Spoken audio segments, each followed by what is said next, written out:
Yo guys, One Piece chapter 1161 is out by TCB scan, so let's go over it, bro. Oh my god, bro, this chapter is peak, bro. Like, yeah, man, unreal, bro. Oda is finally showing us what happened in God Valley, bro. Like, so much happens in this chapter, bro. Like, it's crazy, bro. We got Rocks versus Whitebeard, we got Dragon clashing with the Holy Knight to save Shanks and Shamrock, you know, and Garp pulling up on Whitebeard, Big Mom, and Kaido. It's insane, bro. Like, everything is happening in this chapter. Like, all the battles that we have wanted for years to see, bro, it's taking place in this chapter. It's crazy. Anyway guys, without further ado, let's go over the chapter. The title of the chapter is A Love Ballad in a Hail of Arrows. We continue with the Yamato cover story as I expected from, like, Oda is gonna like keep on doing this cover story until something big happens aligning with the present day timeline, you know. So in the cover story we see the volume 43 of the Yamato's cover story, and we see Yamato visiting the shrine where this is a resting place for heroes who died fighting Kaido over the last 20 years, you know. We see the name of Kozuki Oden, Kozuki, and then we see the name of Toki, and the other names of all Ashura, Doji, and Izo. All the heroes that like died like trying to fight Kaido and save Wano, you know. We see all their names here. So yeah, like Oda is like taking time with this cover story and showing us what Yamato does in Wano, like her entire proper journey, you know. So that's it for the cover story. And anyway guys, let's go over to the chapter now. I'm super hyped for this, man. It's insane, bro. The chapter starts off in God Valley, exactly where we ended in the last chapter. We see the island became an inescapable flashpoint where motive and fate erupted into a battlefield of night fears. So yeah, like so much was happening. Like people from all kinds of pirates like came to God Valley, and we had celestial dragons, the world government, the navy. Like it was a battlefield here right now, you know, a literal war zone here. It's crazy, bro. We see the celestial dragons are like furious with the navy, like, and they want the navy to take responsibility for this like chaos and everything, you know. Celestial dragons, as we know, like they're behaving so unruly, you know. It's insane. And we see the slaves, like the slaves that were being hunted by the celestial dragons, like they're wondering if, like, they're getting hopeful that they might now have a chance to escape amid all this chaos, you know. We see Roger and Roger is like looking for Shakky, and we see and we also find out the name reveal of Zebek's wife and Teach's mom, and her name is Eris. And yeah, like this is very important, guys, because in the chapter where Imu came to Elbaf, I think it was in chapter 1151, we see on one of Imu's magic circle the name Eris Detar. As we know, Eris is the name of the Greek goddess of chaos. So yeah, man, like what is Oda like trying to tell us by this, bro? Like, did Imu come to God Valley and possess Zebek's wife and turn her against him? You know, like this could happen because in Imu's magic circle we saw the name Eris Detar, and the name of Zebek's wife is Eris, and Eris is also known as the Greek goddess of chaos. So yeah, Oda is cooking something there, so watch out for that. Like next chapter is gonna go crazy. And anyway guys, we go on with we see that Garp came to God Valley only for Roger, bro. It's crazy. It's insane, bro. Like bro wanted smoke with Roger and nothing else, bro. That was his goal in God Valley. Like everyone had their own agendas for coming here. Then we cut away to another part of God Valley where we see like Dragon running away with baby Shanks and Shamrock, and the Dragon was seeing that the direction he was going at, there were pirates all around, so he decided to change his direction and go to the other side.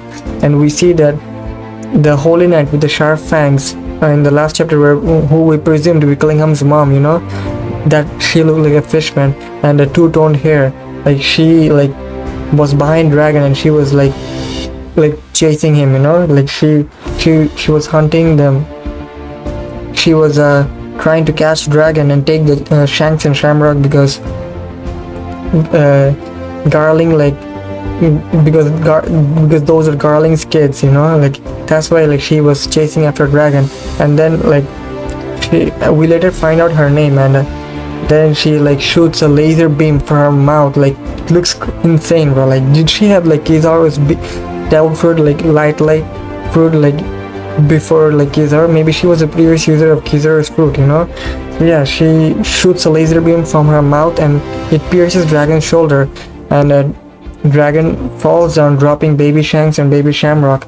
And we see the name reveal of the God Knight woman, and her name is Saint Maffei from the Satchel's family. So yeah, we got another Celestial Dragon family name here, and I think this is like the, how many? I think this is the 14th or 15th. Yeah, I think this is the 13th Celestial Dragon family name we have found out, including the Nefertari family. So yeah, I think we have like six more Celestial Dragon family name left to like find out, you know. So yeah, we see Saint Maffei, and like she took like Shamrock in her hand, and she was, I think she didn't know that there was another baby, you know, like that's why. But Shamrock like fell on one side and Shanks fell on another side, and maybe like she was blinded by the vision and she couldn't see Shanks, but she picked up Shamrock, and she was ready to kill Dragon, or like trying to escape with the children, you know. And we see that Dragon was wondering like this is his own, like saving these two children were his way of redemption for taking part in this competition and helping the Celestial Dragons. So yeah, it's great to see that Dragon, like, mind you, this is Dragon at 17 years old, bro, like, and he had those morals insane, bro. Like Garp got some explaining to do, bro. Like, your son is out here like trying to save children and help out the people in God Valley, and you out here and you are there chilling and another in a beach, and you only came to God Valley when you found out that Roger was here and you wanted to fight Roger, bro. It's insane, bro. Like Garp, bro, there's no saving you, Garp, bro. Like Garp agenda is in the mud. Like you might be strong as hell and you might be Luffy's grandfather and all, bro. Like you need some explaining to do, like for what you did in God Valley, bro. Like it's insane, bro. Like, and yeah, it's just like heartbreaking to see like Dragon in this situation, you know. Like you can tell that these were the situations that like slowly build up to him, just slowly built him up to become a revolutionary and start the freedom fighters later on, you know. So just as Saint Maffei is about to kill Dragon, we see that a slash came from a distance from her back, and that slash cut her in half, bro. Like it's crazy, bro. And just as we were wondering, bro, like the Holy Knights had the regeneration ability from Imu at that time. Yeah, it's confirmed in this chapter that they do have the Imu regeneration ability. And yeah, even though she got cut in half, like she later recovered and took Shamrock, you know. And we see that the slash attack actually came from none other than Whitebeard, bro. And we see that, yeah, Whitebeard like unintentionally like saved Dragon, bro. It's crazy, bro. And mind you, Dragon like saved Shanks, and Shanks later saved Luffy. It's insane, bro. Like so many crazy stuff, bro. Like remember, Whitebeard also saved like Luffy in Marineford from Kizaru. So yeah, it's insane, bro. Like Whitebeard saving Luffy's father, bro. Oh my god, like so much happening in God Valley, bro. Like it's peak, bro. Like, and yeah, man. And we see Dragon like looking over and watching Whitebeard and Big Mom coming over, and he's like shocked, like who are these pirates? Like they're so huge. And we see Big Mom and Kaido arguing that Big Mom is like furious with Whitebeard that he almost killed her with that attack, and Whitebeard was not careful, and she was ready to like take on Whitebeard to like, because of that, like they were ready to fight. Like you know the little fights between the crew members, you know. It's good to see the Rock Spire's dynamic here, you know. So I'm loving this part of this chapter, bro, seeing all the Rock Spirits like talk and go like understanding more about them and how they were back then, you know. It's great to see about all this, learn more about these legends. And we then see that Shakky was also furious at why Whitebeard almost took him out with that attack. And we see Kaido. This scene is funny, bro. Kaido is still like telling Big Mom like this isn't what we agreed on, Lin. Like bro just wants the devil fruit, bro. Kaido is like asking Big Mom like a big sister, like Big Mom is his big sister, and Kaido just wants a devil fruit from in God Valley, you know. And we then see that multiple pirate factions, like other different pirate pirates in God Valley. Like they decided to like take down the Rock Pirates because that would make them famous. And we see the Rock Pirates members of Shakky, Whitebeard, Big Mom, and Kaido like slashing them and cutting them into pieces, bro. It's great. All the pirates like they tried to attack them, and Whitebeard, Shakky, Big Mom, and Kaido took them out like very easily. And this panel is insane, bro. Is Oda like telling us that Shakky was an emperor just like Whitebeard, Big Mom, and Kaido, but because 4 of them are like clearly given a big spotlight here, you know. And we see that Saint Mafe has like already like gotten Shamrock, and like we see we also see like Dragon like found Shanks lying on the ground, and when Shanks fell from Dragon's hand when Saint Mafe attacked him, Shanks hit his head in the ground, and you can see a big like blob from Shanks's head. And yeah, I saw many people comparing this scene, you know, when from Dragon Ball Z when Goku like fell down and fell down from the mountain as a kid and hit his head. And yeah, people were saying that that's how Goku changed. Maybe Shanks was also maybe supposed to be evil, but because of this scenario, like when he fell down and hit his head, like he changed Shanks, you know. So yeah, I love this parallels, bro, and it's insane, bro. So yeah, that's how we find out that how Shanks and Shamrock got separated, you know. Like this is how it actually happened. Maybe it was Saint Mafe, and she went after Dragon, and she was only managed to take Shamrock, you know. And we then cut away to another part in God Valley, where we see that Dragon noticing all the fire and chaos, and he realizes the big shots are there, and he pulls up to Big Mom, Kaido, and he pulls up behind Big Mom, Kaido, and Whitebeard and punches the ground, and they like evade from Garp and started running away from Garp, bro. It's insane. This panel is so crazy for agenda piece, bro. Like Garp pulls up out of nowhere, and solo, mind you, bro, and he's looking for smoke with all the future 3 Yonkos. It's insane, bro. Like Garp was him, bro. Like the Garp downplay needs to be stopped, bro. Like no one should be questioning how strong Garp was, or like if he was a fraud or anything, but bro was a rival of the Pirate King. You guys have to remember that, and he was on the same level as Roger during that era, and Oda clearly stated that in the narration box.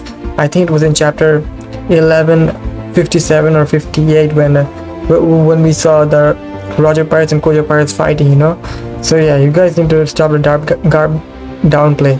We see Big Mom Kaido, it's insane, hilarious, bro. Like Whitebeard, Big Mom, and Kaido running away from Garp, and Kaido, even though Kaido wanted to fight, like Whitebeard and Big Mom told him to run away because they didn't want to fight Garp because of time constraint, and it would take too long to like take him down, and they would not be able to complete their actual mission in God Valley, you know.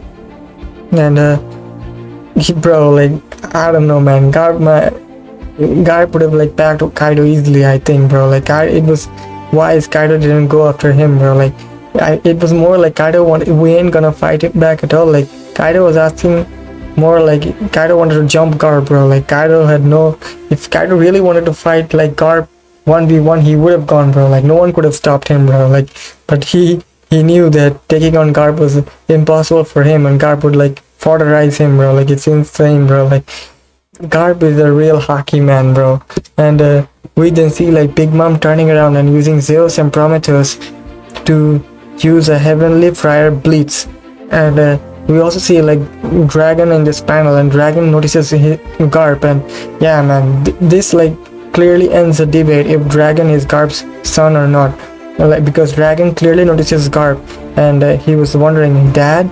And we see Big Mom attacking Garp with Fever Blitz from Prometheus and using Prometheus and Zeus, and Garp punches down, Garp punches down the fire attack into the ground, and it's insane, and it causes a huge burst in God Valley, and we can see all the explosions and everything. We see Kuma and Ivanka reacting to that, and they were like planning to use the chaos as a chance to escape, you know. Bro, this is insane, bro. Like Garp and Big Mom, it's insane, bro. Like crazy, bro. And we see like Garp, like after like smashing that Big Mom's attack into the ground, we see that Garp saying Big Mom that this isn't even hot enough to cook a prime rib Lin Lin. And Big Mom is like sweating and Big Mom running away from Garp, bro. Like it's insane. This is one of the craziest Garp panel in the One Piece story, bro. Like Garp is there like looking like a literal demon, bro. Like you couldn't even tell if he's actually the hero of the navy or the devil himself, bro. It looks more like Garp is possessed by Imu at this point, bro. Like this panel is crazy, bro. And now like it makes sense what Don Chinja was saying, you know, when he said that Garp was a devil himself to pirates back in those days, you know. And it makes sense, bro. Like from Big Mom's and Kaido and Whitebeard's point of view, Garp was a literal demon. You can see it here, bro. Like, it's insane, bro. Like they were literally running from Garp, bro. Like they didn't want no smoke from Garp the oppression, bro. Like it's insane, bro. Like, bro, I'm loving this, bro. I love this panel so much, bro. Like Garp is like exuding so much aura, bro. Unreal, man. Like, and this also makes sense when, you know, when Whitebeard said that don't be afraid of this feeble old geezer, you know, in Marineford. Remember when Whitebeard said that about Garp to his comrades, that Garp is just an old feeble geezer now and not to be afraid of him. But yeah, man, it was actually like Garp giving Whitebeard the God Valley flashback, and it's crazy, bro. In my books, I think Garp is stronger than Whitebeard, Big Mom, and Kaido, bro. Like seriously, like that, we should end that debate right here, right now, bro. It's clear, bro. Like even in a 3v1 situation, Big Mom, Kaido, and Whitebeard, like they ran away from Garp. It's insane.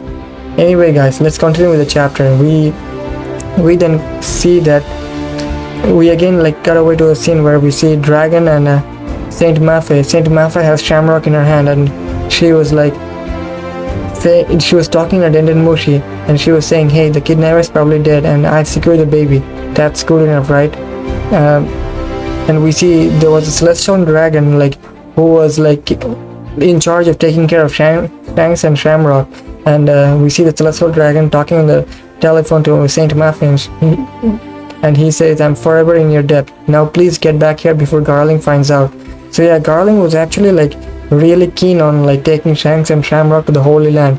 Now I wonder when what will happen to Saint Mafe and the Celestial Dragon when they find out that they only managed to like bring back Shamrock, you know. Like I think Garling is gonna pop off, bro. Like Garling is gonna go crazy when he finds out that Shanks got taken and only Shamrock returned, you know.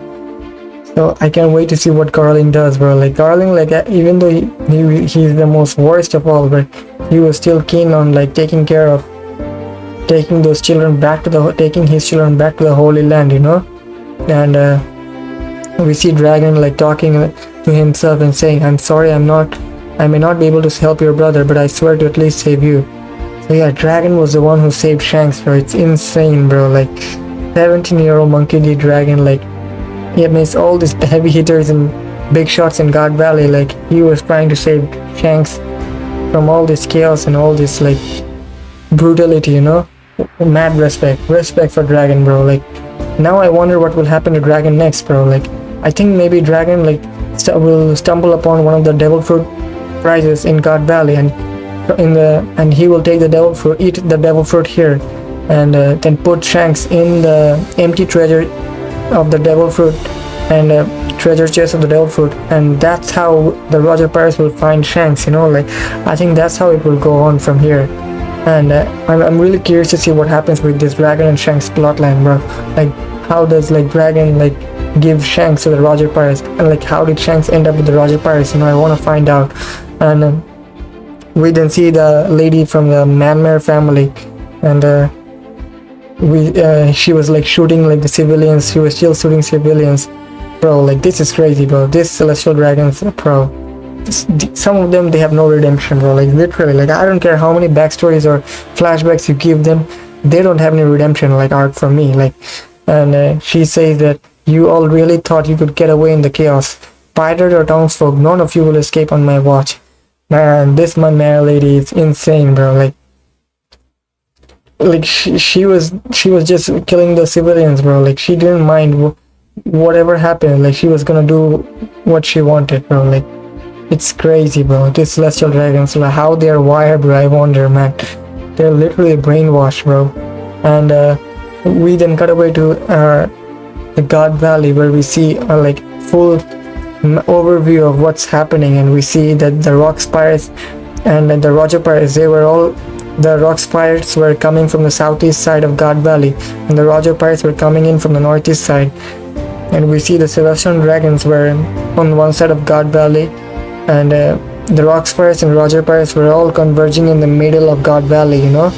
And we see the Roger Pirates and the rock spires, and the rock spires we see Shakky, Silver Axe, Captain John, Gloriosa, Killbuster, and Wang Ji. And it's insane, bro. Like Silver Axe and Shakky, they were fighting on who to save Shakky first, bro. This is funny, bro. And we see, bro, something interesting is here about something interesting about Captain John, bro. We see here is that Captain John has like that arm of like Kid, you know, like maybe Captain John was a previous user of Kid's Devil Fruit, or maybe this is Oda telling us that maybe Captain John might be the father of Eustace Kid, you know. It's crazy, bro. Like you have just keep an eye out for that, because the right arm of Captain John, bro, this looks very similar to when Kid uses his Kid's right arm with the metals, you know, when he uses with his Devil Fruit. So yeah, man, what is Oda trying to tell us here, bro? Like this is very interesting, bro. Like is Captain John like Kid's father, or maybe the former user of Kid's previous user of Kid's Devil Fruit? Let me know what you guys think in the comments down below, bro. Like this is very interesting. Like, and we then see the Saint Somers is like fury. We then see cut away to the room where Shakky was kept for as a price of God Valley, and we see that the Shakky has taken down all the Navy soldiers who were like keeping guard of her, and like she has defeated them even though she was in chains, bro. It's crazy, bro. Like you guys need to remember, Shakky is hella strong, bro. Like she is not a fodder, bro. Like she is insane, bro. Like she is at least Bo Hancock level, bro, at this point, bro. It's it. And she like casually took down all the Navy and the Marines soldiers who were guarding her, and even though she was chained up, mind you. And we see Saint Somers entering the room, and he's furious, like he's furious that Shakky has done all this, and Shakky and Saint Somers have a confrontation where Saint Somers is furious that Shakky did all this, and he like slaps her, and because Shakky was talking big, and then we see that, bro, this panel is so like sad to see, bro. Like Somers is pure evil, bro. Like Somers like slaps her, and then Shakky like tries to kick her, but Somers grabs her leg and like hits her with his club, you know, bro. Like, and Shakky falls down. We see, bro, this is just sad to see, bro. Like Somers is pure evil, bro. Like there is no redemption for him, bro. Like I can't wait to see like Sanji take him out in Elbaf, like totally, bro. Like just obliterate him just delete him from existence, bro. Like Somers is so evil, man. Like, and we didn't see like Shakky like falling to the ground, and this is sad to see, like how Shakky was like in such a desperate situation. And we see that this is very interesting, bro. Like Somers says that even if you survive this, Carling will ultimately claim you as his. No one else really gains anything, so I'm starting to wonder if it wouldn't just be more fun to kill you here and now. So man, like there is like a lot of Garling upskill in this chapter, like people fearing Garling, the Celestial Dragons, like they fear Garling, bro. The Holy Knights fear Garling, bro. Garling is about to do something crazy, I'm telling you, man. Like, and I wonder like how strong Garling is, bro. Like this dude is Shanks and Shamrock's father, bro. I think we're gonna find out soon, like why Oda once said that there is a reason why Garling is strong in one of the SBS, you know. And I'm very hyped to see what Garling does, bro. And we then cut away to a scene towards the center of God Valley, where the Roger Pirates and Rock Pirates met each other, and Roger went to fight Whitebeard, and we see a clash between Roger and Whitebeard, bro. It's so hype, bro. This clash is very similar to the clash between Harold and Roxy Zebek, you know, like their sword clash, and it's touching, the swords are touching each other. So I'm wondering, this is I assume this is not advanced concurrence haki, but it's still peak to see that it's, and the shockwave from rocks and the shockwave from the Roger and Whitebeard fight is insane. Like it's blasting and causing a lot of explosions, and we see all the pirates like scampering from the explosions. It's crazy, bro. And we see like Shakky, like Shakky is like shouting out like, Shakky, are you okay? I'm going to save you. Like everyone had one singular goal in mind, like they wanted to save Shakky, bro. And Roger Price, Rox Price, like they had no intention to fight each other. Like they all had the same goal here, bro. Like it was just a matter of who got to save Shakky first for them, you know. It's just Goon Valley, bro. Like it's insane, bro. And we then see that Roger told Rayleigh that his hands are full because he's fighting Whitebeard. So Roger told Rayleigh to like to save Shakky, and we see like Rayleigh like locking in, like he jumped into action, and like he went to save Shakky. And just as Saint So Much is about to like kill Shakky, we see Rayleigh like pulls up out of nowhere, and this panel is insane, bro. Like Rayleigh like is in a dark shade of aura, and he like uses a similar attack to when Zoro uses Onigiri, you know, like that similar pose. And we see Rayleigh saying, I'll send you to the darkest shadows of the underworld. And Somers is like sweating, and he knew Somers is cooked. Somers knew he was cooked, bro. Like he's finished, bro. And just as Somers was about to like kill Shakky, like Rayleigh like decimates like Somers with a named attack called a Transcendent Hidden Crescent. And Somers like goes through a wall, and it's insane, this panel, bro. Like I think Rayleigh is not even using haki, bro, and he literally one-shot at Somers, bro. So yeah, man, the Holy Night agenda is in the mud, bro. I'm just gonna let you guys know. Yeah, and we then see that this last double page is so wholesome, man. Like this is what the climax and everything led up to, bro. And we see Shakky and Rayleigh meet each other, and Shakky realizes that it was Rayleigh who came to save her. And we see a flashback to a moment when Shakky gave the letter to Rayleigh and said, come and make me yours. And Rayleigh, like this panel is insane. In one of the most glorious, like well drawn panel, we see that Rayleigh saying, sorry for the delay, I'm here for you, Shakky. And we see like Shakky like crying and starting to like the tears are coming out of Shakky's eyes, and she's really like emotional, you know. And we see Shakky like falling into Rayleigh's arms, and she says, Ray son, you're late. And Rayleigh says, I'm sorry for letting it come to this. And Shakky says that she was so scared.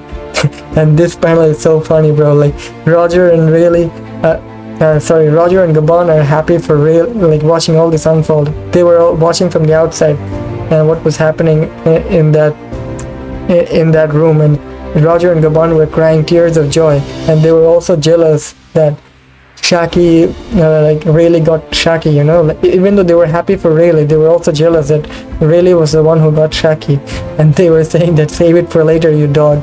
Guys, we've got Shakky. Then grab the treasure and run for it. And yeah, man, like this is crazy, bro. Like Roger and Gabon, bro. Like it's insane to see the dynamic between the Roger, Gabon, and Rayleigh back in those days, you know. Like I've been waiting to see this type of things for so long, bro, and we're finally getting it, bro. Like, so yeah, like this is where it all began for Rayleigh and Shakky, bro. Like as we know, like they had a happy ending, and they went on to, and they're still going strong, and it's great to see that, bro. Like this panel like really hit me, bro. Like Rayleigh, bro, my glorious Dark King, bro, the right hand of the Pirate King, bro. Like Rayleigh went crazy in this chapter, bro. Like it's insane, bro. Like, so yeah, guys, that's where the chapter ended. And yeah, Oda is not skipping anything, bro. Like he is giving us all the necessary and important details of God Valley, and he's gonna continue with it. And as I presume, like this this is the closest we've ever been to like God Valley, and the most we have got about God Valley. And I think this is gonna be the most. This is gonna be the full God Valley flashback here, bro. I think, and we are still left to see like what's going on with Rox and Garling. You know, we haven't seen them in this chapter, which I presume because they're gonna be the most important parts during the conclusion of God Valley. You know, but we did see Rox in the first chapter. In the first page of the chapter, Rox was just running around and looking for his wife and his son, you know. So yeah, bro, like this is insane, bro. Like I wonder, like now that the Roger Pirates have saved like Shakky, I don't understand why they will like fight Rox, you know. Like it doesn't make any sense. Like something crazy happened like after this, bro. Like a crazy plot twist is coming, like that will make like Roger and Garp like team up to fight Rox, you know. So yeah, man, just I don't know what, bro. What I think Emu, bro. Like I think Emu pulled up in God Valley, and the reason why Emu like had like Zebek's wife's name on one of Emu's magic circle is because I think Emu may have like come to God Valley and possessed Zebek's wife, you know, Iris. As we saw on Emu's magic circle, the name Eris Ditar, the Greek goddess of chaos. So yeah, man, like just look out for that, like, because I feel like the next chapter is gonna be insane, out of this world, bro. Like that's gonna be the meat of God Valley, like where we find out all the remaining like plot threads that we like wanted to know, you know. Like how did Zebek like got defeated, and why did Roger and Garp team up to fight Zebek? Like we still have so many questions. And what did Garling do? Like many people are wondering, like Garling may have scarred Whitebeard in God Valley, and that's why Whitebeard like told Shanks that the scar in my body reminds me of the looking at your face reminds me of the scar in my body, you know. So there's so much still left to uncover in God Valley, but this was peak, bro. Like the great love story of God Valley, that like the Trojan War, you know.